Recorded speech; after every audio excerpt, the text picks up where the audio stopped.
Jazakallah. The next is a speak in the English language entitled The Teachings of Islam in Curbing the Moral and Social Decline in Society. এখন একটি বক্তৃতা হবে যার শিরোনাম সমাজে নৈতিক ও সামাজিক অবক্ষয় রোধে ইসলামের শিক্ষা। আমি আজহার হানিফ সাহেবকে অনুরোধ করছি এই বক্তৃতা করার জন্য। আসসালামু আলাইকুম রাহমাতুল্লাহি ওয়া বারাকাতুহু।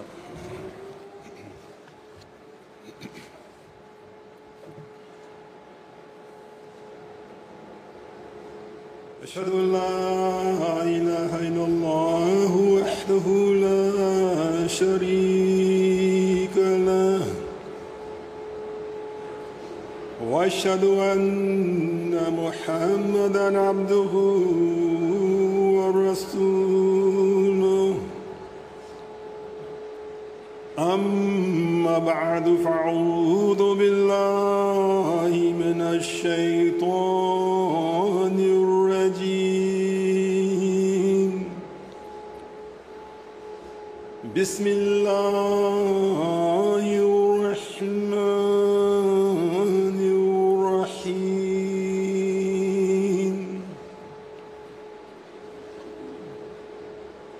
Respected Chairman, সম্মানিত সভাপতি,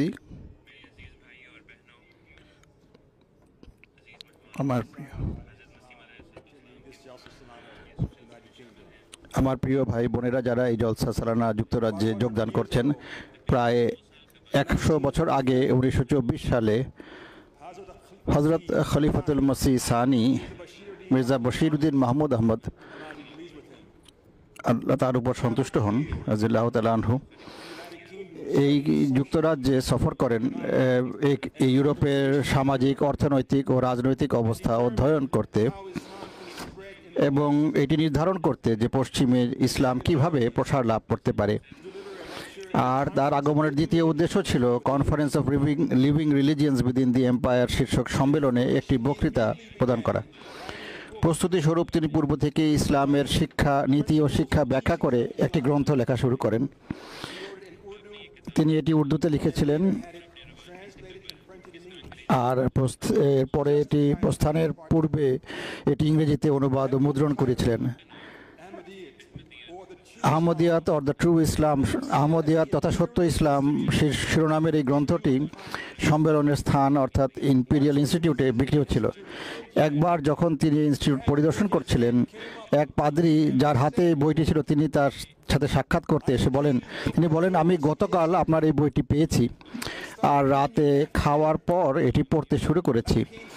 আমি এতটাই গভীরভাবে আগ্রহী হয়ে উঠেছিলাম যে সারা রাত ধরে এটি পড়তে থাকি। আর যখন সকালে নাস্তার সময় হয় ততক্ষণে আমার বইটি পড়া শেষ হয়ে গেছে। আমি এই বই পড়ে মুগ্ধ হয়ে গেছি। এই বইটি আমার যে বক্তৃতার বিষয় সমাজের নৈতিক ও সামাজিক অবক্ষয় রোধে ইসলামের শিক্ষা, এই সম্পর্কে বিস্তারিতভাবে আলোচনা করে।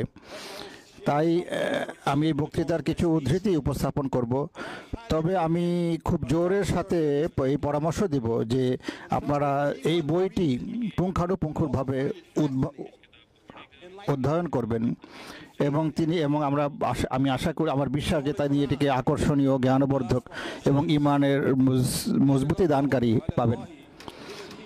পবিত্র কোরআনে বলা হয়েছে ইন্নামাত তাওবাতু আলাল্লাহি আল্লাযিনা ইয়ামালুনা সুআ বিল জাহালাতিন, যে নিশ্চয়ই আল্লাহ তাআলা কেবল তাদের তওবা কবুল করবেন বা তাদের তওবা কবুল করার দায়িত্ব নিয়েছেন যারা অজ্ঞতাবশত মন্দ কাজ করে। জাহালা শব্দটা যে এখানে ব্যবহৃত হয়েছে, যারা অজ্ঞতার কারণে যারা হযরত খলিফাতুল মসিহ সানি রাদিয়াল্লাহু তাআলা আনহু এই বিষয়কে বলেন যে পাপের প্রকৃত কারণ হলো সত্যিকার জ্ঞান বা উপলব্ধির অভাব, যা এটা একটা স্বতঃসিদ্ধ সত্য। একজন বিবেকবান মানুষ জেনে শুনে তার হাত আগুনে ঢোকাবে না, সে এমন খাবার খাবে না যা তার জ্ঞানত যাতে বিষ মিশ্রিত আছে, আর সে এমন ঘরে প্রবেশ করবে না যে ঘরটি তার ধারণা মতে ভেঙে পড়তে চলেছে, বা সাপের গর্তেও হাত ঢুকাবে না। অথবা এক সিংহের গুহায়ও সে প্রবেশ করবে না নিরস্ত্র অবস্থায়। মানুষ যখন আগুন, বিষ, সাপ ও সিংহকে এত ভয় করে, তাহলে কিভাবে ধারণা করা যেতে পারে যে তারা পাপ ও অনৈতিকতার ঝাঁপিয়ে পড়বে এবং তাতে আনন্দ পাবে? যদি তাদের আল্লাহ,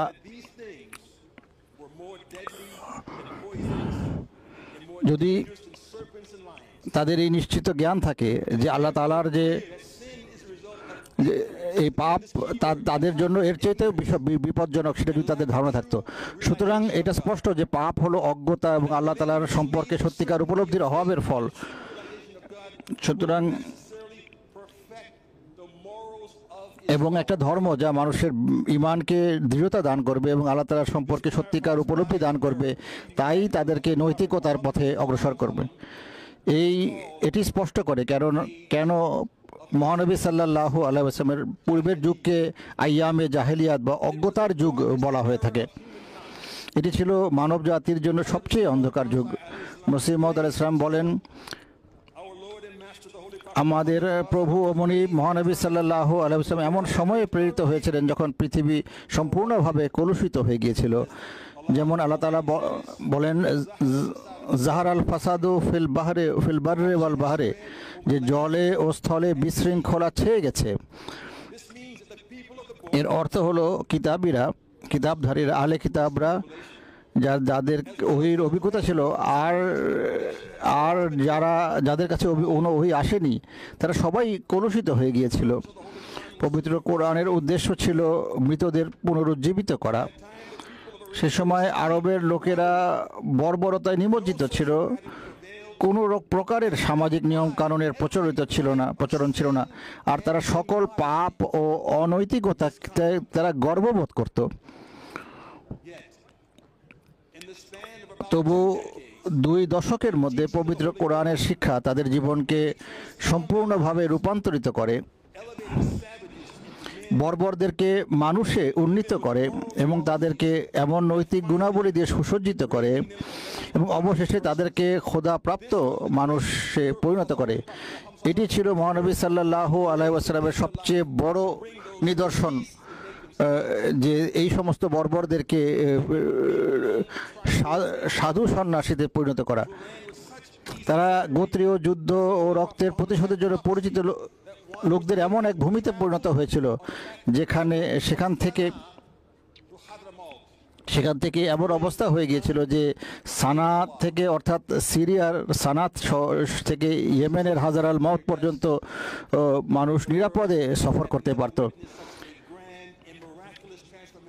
বিশ্ব এত অল্প সময়ের মধ্যে এত বিশাল ও অলৌকিক রূপান্তর কখনো দেখেনি।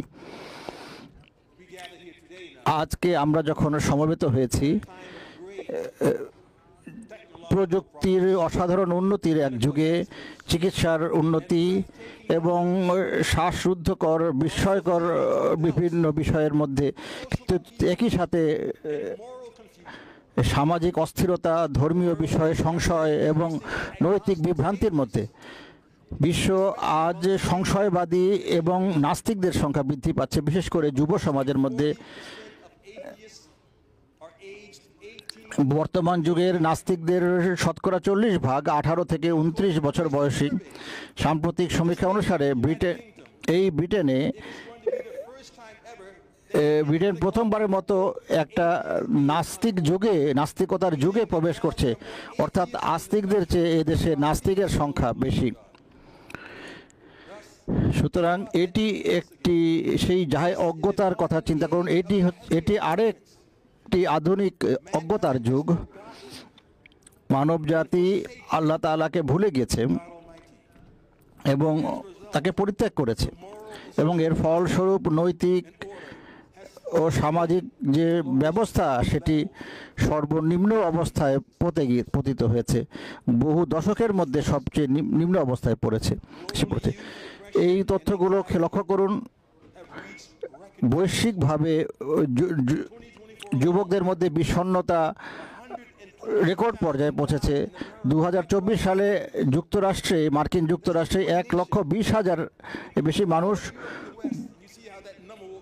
মাদক দ্রব্যের অতিরিক্ত সেবনে মারা গেছে। আর লক্ষ্য করুন কিভাবে 2023 সালে 49,000-এর বেশি মানুষ আত্মহত্যা করেছে। প্রতি 5 জন নারীর মধ্যে একজন যৌন নিপীড়নের শিকার হয়েছে এবং 80% নারী তাদের জীবনে যৌন হয়রানির শিকার হওয়ার কথা স্বীকার করেছে। দেখুন, নারীদের 81% প্রতি বছর 10 লক্ষের বেশি গর্ভপাত হচ্ছে। সিডিসির রিপোর্ট অনুযায়ী 24 লক্ষের বেশি যৌনবাহিত রোগের ঘটনা রিপোর্ট করা হয়েছে। সবচেয়ে দুঃখজনক বিষয় হলো এই দেশ, এই যুক্তরাজ্যে, যেখানে 100 বছর আগে দ্বিতীয় খলিফা সানি বিশ্বকে সম্বোধন করেছিলেন, সেখানে প্রতি 20 শিশুর মধ্যে একজন শিশু,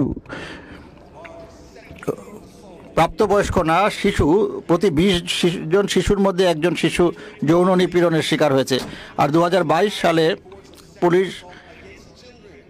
1 লক্ষেরও অধিক যৌন নিপীড়নের অভিযোগ পেয়েছে।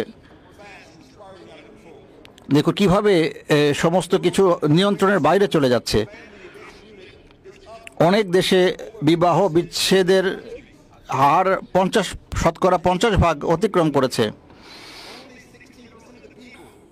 আর উন্নত দেশগুলোতেও বলা হচ্ছে যে মাত্র 16% মানুষ তাদের সরকারকে সরকারের উপর আস্থা রাখে, অর্থাৎ কারো উপর মানুষের আস্থা নাই। একদিকে যুদ্ধে লক্ষ কোটি টাকা খরচ করা হচ্ছে, কোটি টাকা খরচ করা হচ্ছে, আর লক্ষ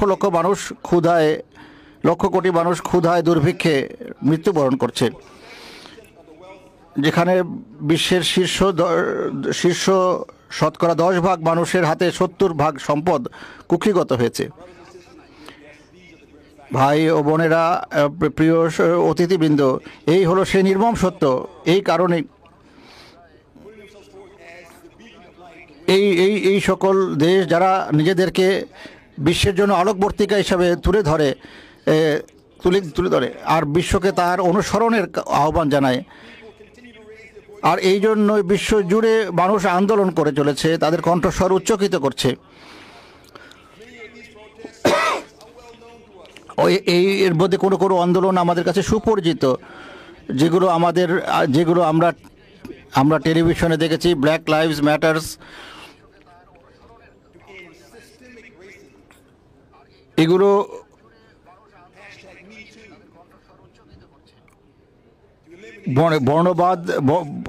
প্রাতিষ্ঠানিক বর্ণবাদের অবসানের জন্য, তারপরে মি টু জাতীয় আন্দোলন, যেগুলো নারীদের যৌন নিপীড়ন হয়রানি বন্ধ করার জন্য এবং নারী শিক্ষার অধিকারের দাবির জন্য।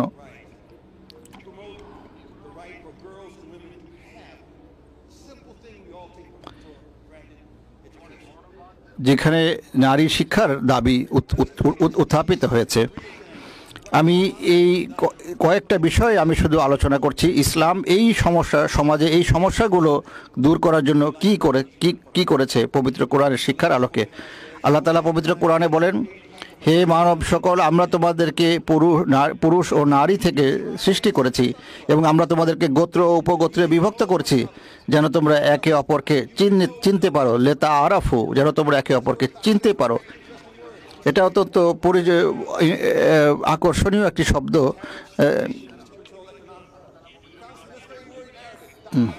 তারফ,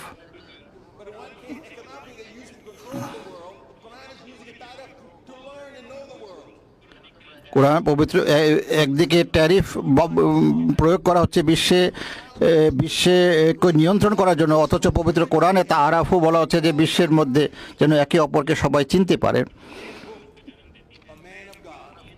তার বই এ ম্যান অফ গড, যেখানে হজরত মির্জা তাহের আহমদ রাহিমাহুল্লাহ তাআলা জীবনী সম্পর্কে রচিত বই, এখানে ইয়ান অ্যাডামসন লিখেন যে যখন হুজুর 1984 সালে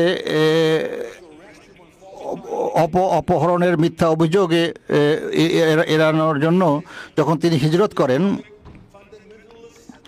তিনি তখন এখানে লেখেন যে ব্রিটেন ও পাকিস্তান উভয় দেশের ইসলামী মৌলবাদীরা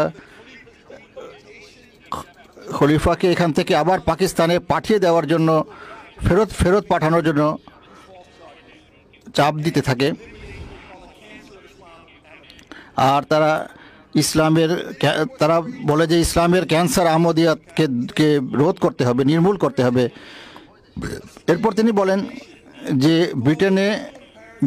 ব্রিটেনে মুসলিম প্যারেন্টস অ্যাসোসিয়েশন নামে একটি অদ্ভুত সংগঠন তাকে নির্বাসনের দাবি জানায়, এই অভিযোগ করে যে তিনি জাতিগত সম্প্রীতি ছড়ানোর কাজে নিয়োজিত আছেন। এটি এমন একটি অভিযোগ যা শেখ খলিফা নিজেই স্বীকার করে নিতেন, মেনে নিতেন যে হ্যাঁ, আমি জাতীয়গত সম্প্রীতি ছড়িয়ে যাচ্ছি। এটাই তো ইসলামের নির্যাস। আর অথচ কেউ অভিযোগ করছে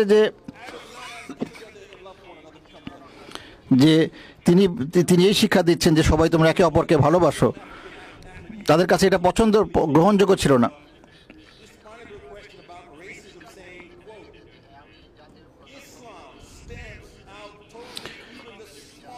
একবার হুজুর বলেন একটি প্রশ্নের উত্তরে যে ইসলাম বর্ণবাদের ক্ষুদ্রতম শিকড়টুকুও সম্পূর্ণভাবে নির্মূল করে। আর মহানবী হজরত মোহাম্মদ সাল্লাল্লাহু আলাইহি ওয়াসাল্লামের পদতলে এটা নির্মূল হয়েছিল বিদায় হজের ভাষণের দিনে। তিনি বলেছিলেন, অর্থাৎ মহানবী সাল্লাল্লাহু আলাইহি ওয়াসাল্লাম বলেছিলেন, আজকে আমি এই সকল মিথ্যা রীতিকে আমার পাদতলে পিষ্ট করছি। আর এরপরে কখনো তোমরা এই গোত্র বর্ণবাদ এবং বর্ণবাদ নিয়ে চিন্তা করবে না। এই ধরনের এটি হলো ইসলামের মহান শিক্ষা। এইটি সেই ইসলামের গৌরবময় শিক্ষা, এমন শিক্ষা যা বিশ্বের জন্য অনেক কাঙ্ক্ষিত শান্তি এনে দিতে পারে।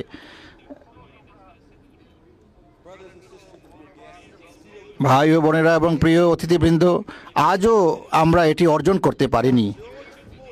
যদিও জর্জ ফ্লয়েডের মৃত্যু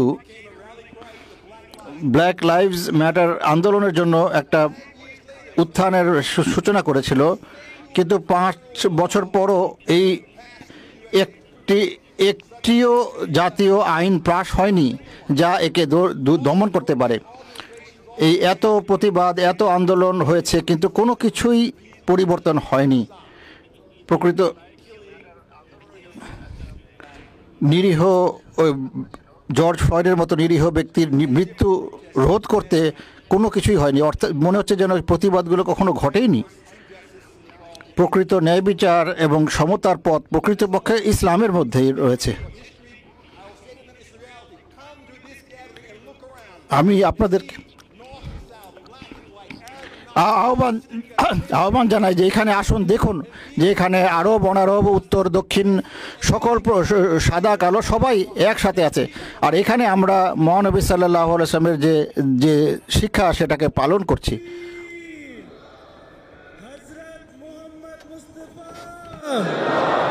ইসলাম আহমদিয়ত গুলাম আহমদ কি নারায়ে তাকবীর। Secondly, দ্বিতীয় বিষয় অর্থাৎ #MeToo, যেখানে নারী অধিকারের বিষয়ে আন্দোলন করা হয়েছে।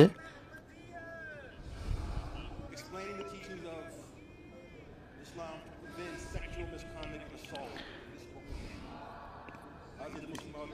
যৌন অসদাচরণ ও নির্যাতন প্রতিরোধের শিক্ষা প্রসঙ্গে খলিফাতুল মসিহ সানি রাদিয়াল্লাহু তাআলা আনহু বলেন যে ইসলাম অন্যান্য ধর্মের মতো কেবল এই কথা বলে না যে তুমি ব্যভিচার করো না, কেননা এটা বলে দেওয়ার অবকাশ রাখে না যে ব্যভিচার একটি পাপ। প্রশ্ন হলো কিভাবে আমরা এই পাপে পতিত হওয়া থেকে নিজেদেরকে রক্ষা করব। ইসলাম আমাদেরকে বলে যে আমরা এই পাপে পতিত হওয়া থেকে নিজেদেরকে রক্ষা করতে পারি এইভাবে, যদি আমরা সকল দরজাগুলো বন্ধ করে দিই, অর্থাৎ আমাদের দৃষ্টির যে দরজা, আমাদের শ্রবণের দরজা, আমাদের স্পর্শের দরজা। যখন একজন পুরুষ এক সুন্দর নারীকে দেখে বা তার সৌন্দর্যের বর্ণনা শুনে, অথবা একটি আকর্ষণীয় কণ্ঠস্বর শুনে, বা সেই সুকোমল শরীর স্পর্শ করে, তখন সে তার দিকে আকৃষ্ট হয়।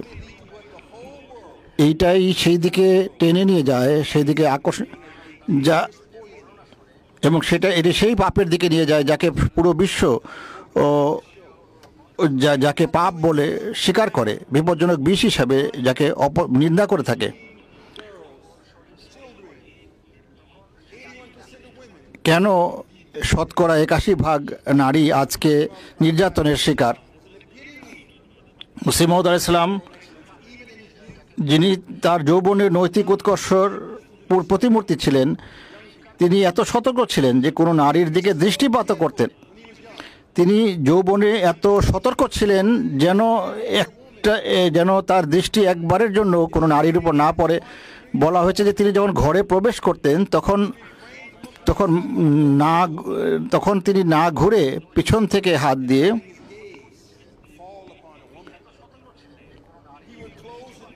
তিনি সেই দরজা বন্ধ করতেন, যেন তার পিঠের দিকে তার দুই হাত দিয়ে দরজা বন্ধ করতেন। তিনি এই ঘুরতেনও না, যেন আমি যদি ঘুরে দাঁড়াই তাহলে আমার হয়তো দৃষ্টি কারোর উপর পড়তে পারে। সুতরাং তিনি দরজা বন্ধ করতেন, তারপরে তিনি ঘুরে দাঁড়াতেন।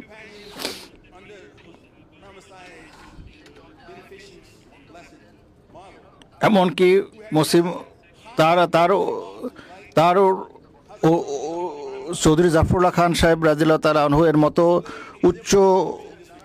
অনেক উচ্চ পার্থিব পদে অধিষ্ঠিত সাহাবীরাও এ বিষয়ে অনুকরণীয় নৈতিকতা প্রদর্শন করতেন। একবার প্রথম বিশ্বযুদ্ধের পূর্বে তিনি যখন ফিরে যাচ্ছিলেন, তাকে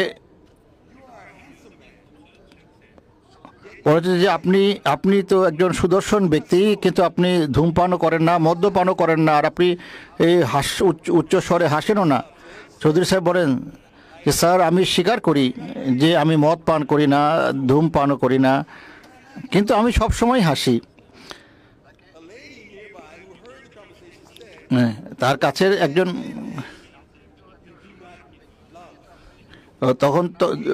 তখন পাশের একজন নারী তিনি বলেন যে তিনি আপনাকে বলেছেন যে আপনি লাভ করেন না, অর্থাৎ আপনি প্রেম করেন না, বা আপনি মেয়েদের সাথে আপনি করেন না, অযথা রং তামাশা করেন না।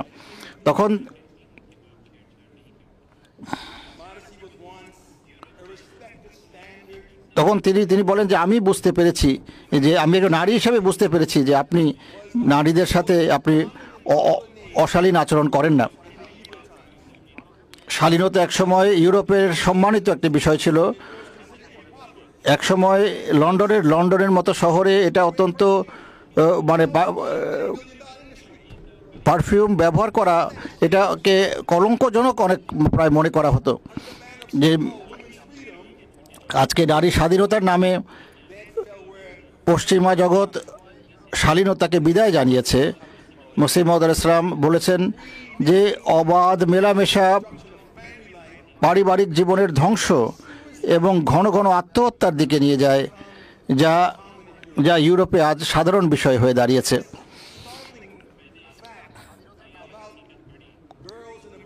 যখন আমি যুক্তরাষ্ট্রের মেয়েদের এই আত্মহত্যার এই তথ্য পড়লাম, তখন আমি আশ্চর্য হয়ে গিয়েছিলাম। আর এই উদ্ধৃতির কথা মনে হচ্ছিল। ওয়াশিংটন পোস্ট বলা হয়েছে যে প্রতি 3 জনে একজন কিশোরী, হাই স্কুলের পাঠরত কিশোরী আত্মহত্যার কথা বিবেচনা করেছে, যা গত 10 বছরের 60% বৃদ্ধি পেয়েছে। কেন মেয়েরা তাদের নিজেদের জীবন নিতে চেয়েছে? কেননা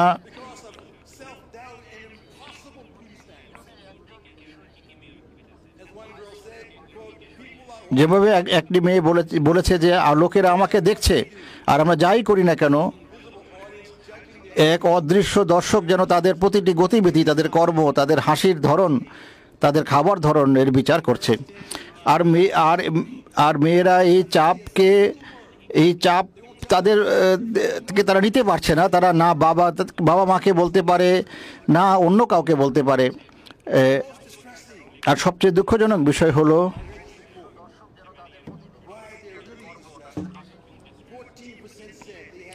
যে 14% বলেছে যে তাদেরকে বাধ্য করা হয়েছে যৌন সম্পর্কে। আর এটি তাদের আত্মাকে চূর্ণ বিচূর্ণ করেছে এবং তাদেরকে নিজেদের জীবন নিতে প্ররোচিত করেছে, যেন সেই ফুল যে ফুল বিকশিত হওয়ার ছিল সেটা কুড়িতেই বিনষ্ট হয়ে যায়।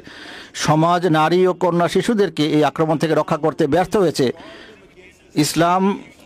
ইসলামের শিক্ষা তাদেরকে এই শারীরিক নির্যাতন এবং সামাজিক যন্ত্রণা ও মানসিক হতাশা থেকে রক্ষা করার জন্য অবতীর্ণ হয়েছিল।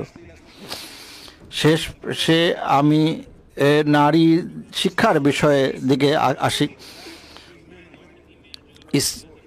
ইসলাম নারী ও কন্যা শিশুর নিরাপত্তার কারণে সামাজিক মেলামেশাকে নিয়ন্ত্রণ করে, কিন্তু তাদেরকে কখনো, যেভাবে আমি বলেছি যেভাবে তারা নির্যাতনের শিকার হয়েছে, কিন্তু কখনো তাদেরকে শিক্ষা অর্জনে বিরত রাখে না।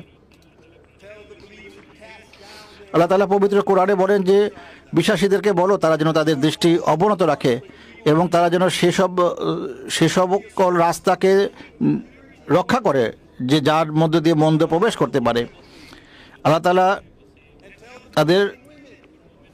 তাদের জন্য পবিত্রতার উৎস হবে, কারণ আল্লাহ তাআলা তারা যা করে তা সম্পর্কে আল্লাহ তাআলা অবহিত। আর বিশ্বাসী নারীদেরকে বলো তারা যেন তাদের দৃষ্টি অবনত রাখে এবং সেই সকল রাস্তাকে রক্ষা করে যা দিয়ে মন্দ প্রবেশ করতে পারে, এবং তারা সেই সকল সৌন্দর্য প্রদর্শন না করে শুধুমাত্র সেটুকু ছাড়া যা বাহ্যিকভাবে প্রকাশিত হয়। খলিফাতুল মসিহ সানি রাদিয়াল্লাহু তাআলা আনহু বলেন যে এই সকল নিয়মাবলী পশ্চিমা কানে অদ্ভুত শোনাবে, কিন্তু এটি সম্পূর্ণ অভ্যাস ও রীতির কারণে এগুলো বাস্তবে পালন করা মোটেও কঠিন নয়। ইসলাম কোনোভাবেই নারীদেরকে ঘরের চার দেয়ালের মধ্যে বন্দী করে না, যেভাবে সাধারণভাবে মনে করা হয়। ইসলামের প্রাথমিক ইতিহাসে আমরা দেখি যে নারীরা পুরুষদের সাথে যুদ্ধক্ষেত্রে গিয়েছেন, অসুস্থ আহতদের সেবা করেছেন, ঘোড়ায় চড়েছেন এবং বিজ্ঞান ও শিল্পকলা শিখেছেন এবং পুরুষদেরকে শিক্ষাদানও করেছেন। তারা কেবল জ্ঞান অর্জন করেনি, তারা শিক্ষাদানও করেছেন এবং তারা সকল প্রয়োজনীয় স্বাধীনতা, সকল কল্যাণকর স্বাধীনতা তারা উপভোগ করেছেন। শুধু এটুকুই বলা হয়েছে তারা শুধু মাথা গলা মুখ ঢেকে অর্থাৎ পর্দা করে যেন তারা করেন। সেই সকল রাস্তা যেন বন্ধ থাকে যে সকল পথে পাপের চিন্তা তাদের মনে প্রবেশ করতে পারে।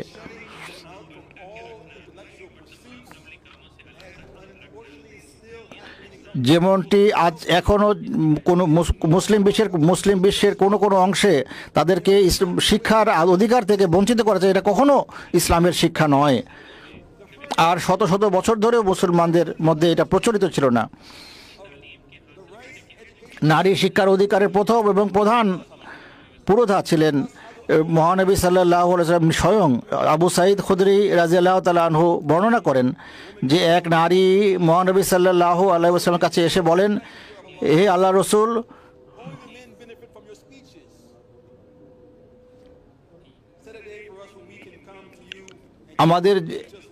আমাদের জন্য একটি দিন নির্ধারণ করুন যখন আমরা আপনার কাছে আসতে পারি এবং আপনার কাছে শিক্ষা অর্জন করতে পারি। এবং তারা সেই দিন সমবেত হয়েছিল মহানবী সাল্লাল্লাহু আলাইহি ওয়াসাল্লাম তাদেরকে শিক্ষা দিয়েছিলেন। এটি কেবল একটি ঝলক যে ইসলাম নৈতিক সামাজিক শৃঙ্খলা এবং নৈতিক আচরণের উন্নতির জন্য ইসলাম কি করে। কল্পনা করুন যদি পৃথিবী ইসলামকে গ্রহণ করত আর মহানবী সাল্লাল্লাহু আলাইহি ওয়াসাল্লামের আলোকিত দৃষ্টান্ত অনুসরণ করত, তাহলে এই সামাজিক পরিবর্তনের এই আন্দোলনগুলোর কোনোটারই প্রয়োজন পড়তো না। মুসলিম বিশ্বেও যে আরব বসন্তেরও প্রয়োজন পড়তো না। বিশ্ব শান্তির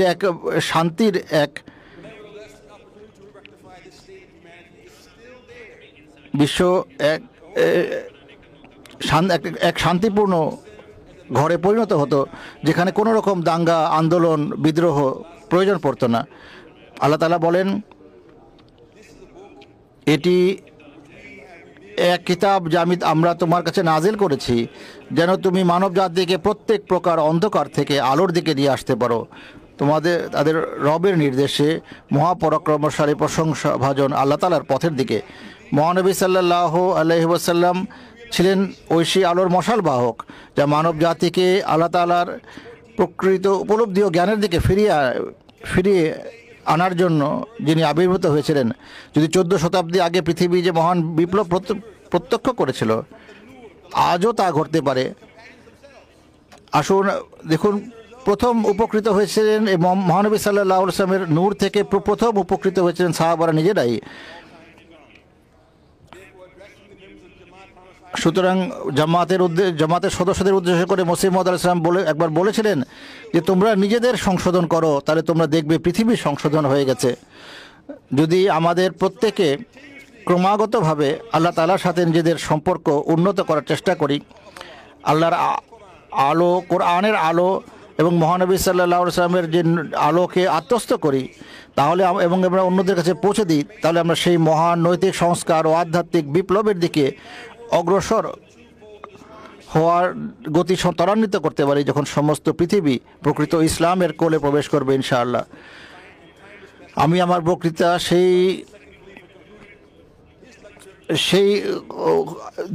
100 বছর পূর্বে দ্বিতীয় খলিফা সানি রাদিয়াল্লাহু তাআলা আনহু যে শব্দগুলো দিয়ে শেষ করেছিলেন সেগুলোর পুনরাবৃত্তি করতে চাই। হে ভদ্র মহিলা, ভদ্র মহোদয়গণ, আমরা আল্লাহর সৃষ্ট এবং আমরা তার গুণাবলী আমাদের ব্যক্তিত্বে আত্মীকরণ যদি করতে পারি এবং তার মহিমার প্রকাশ করতে পারি, যতক্ষণ না আমরা এই লক্ষ্য অর্জন করি ততক্ষণ আমরা সফলতা অর্জন করতে পারি না। আমাদের বৈষয়িক অগ্রগতির কী মূল্য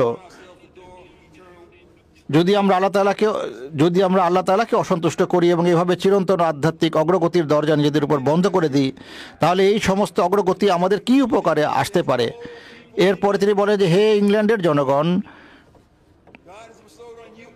আল্লাহ তাআলা তোমাদেরকে এই পৃথিবীতে সম্মান দান করেছেন, যা তোমাদের দায়িত্ব বহুগুণে বৃদ্ধি করে। কেননা যার অনুগ্রহের অংশ বেশি তার দায়িত্বও বেশি। তোমরা বিশ্বজুড়ে ভ্রমণ করেছ, ভূমির সন্ধানে নতুন অঞ্চলের অন্বেষণ করেছ এবং তোমাদের নৌবহর সকল দিকের সমুদ্র চষে বেড়েছে, কিন্তু তোমরা কখনো সেই প্রিয়তমের সন্ধান করনি যিনি এই ভূমি ও সমুদ্রে, যেই এই জলস্থলের স্রষ্টা। একটি গাছ থেকে ঝরে পড়া শুষ্ক পাতা সংগ্রহ করা, এর ফল ফেলে দেওয়ার কি বুদ্ধিমত্তার কাজ? আল্লাহ তাআলার, খোদা তাআলার আশীর্বাদ অসীম। তিনি সকল ভূমি ও সকল মানুষ আল্লাহর। তার প্রকৃত বান্দার সীমানা ও রূপের সীমাবদ্ধতাকে ছাড়িয়ে যায়। সে নিজের দেশ, নিজের জাতির প্রেমিক, কিন্তু তার সহানুভূতির পরিধি নিজের দেশ ও নিজের জনগণকে ছাড়িয়ে অনেক দূর পর্যন্ত বিস্তৃত। সে এই সীমাবদ্ধতা অতিক্রম করে, সে সমস্ত মানব জাতির কল্যাণকামী এবং সকল মানুষের সাথে ভ্রাতৃত্বের বন্ধনে আবদ্ধ অনুভব করে এবং সাদা, কালো, পশ্চিম এবং পূর্বের, স্বদেশী এবং বিদেশি, তার চোখে সকলেই সমান। তাদের সকলের প্রতি সহানুভূতি তার হৃদয়ে গভীরভাবে পতিত। তার